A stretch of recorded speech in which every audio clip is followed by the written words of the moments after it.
Butun dunyo islom ulamolari kengashi raisi bir kuni televideniyada so'roq savol qilyaptilar. Odamlar bilan Yusuf Qarzaviy rahmatullohi alayhi.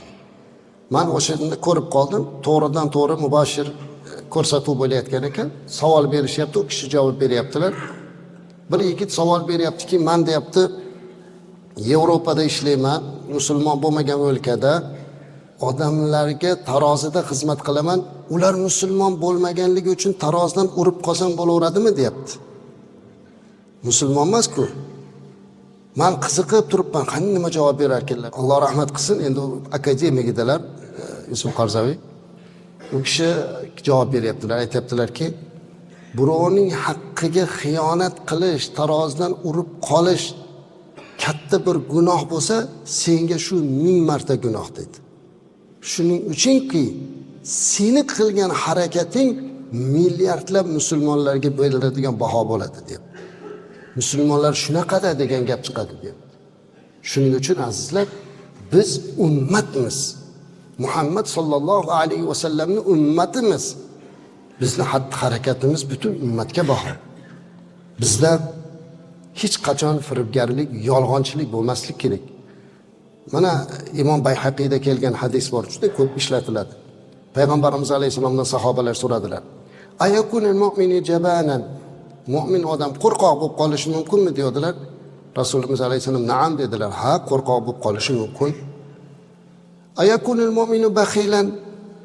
Mu'min baxil bo'lib qolishi mumkinmi dedilar Rasululloh alayhisolam. Payg'ambarimiz ha, bo'lishi mumkin.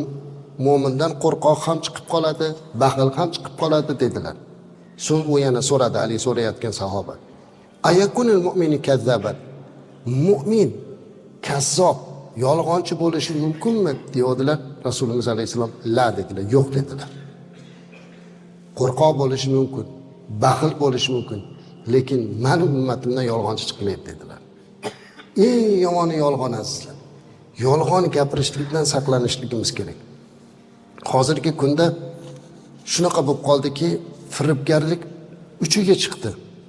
Savdo sotiqdagi firibgarlik, qasam ichib molini o'tkazish, aldab sotish. Mol bozorlarga kiring, boshqa bozorlarga kiring, hamma joyda Alloh bizni kechirsin azizlar. Odatiy hol bo'lib qoldi. Bir hadis bor edi payg'ambarimiz alayhisolatu vasallamdan.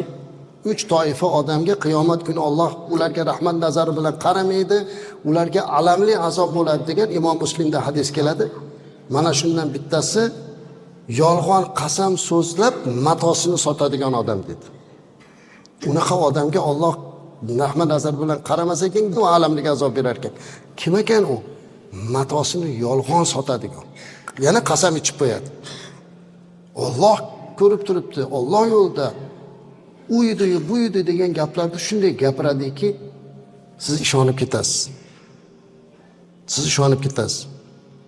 Eng achinarlisi bu odamlar orasida bizni musulmonlarni bir-birimizni kalaka qilishlik, hatto shu qilayotganlarni aksari hoji degan narsani ham chiqarishdi.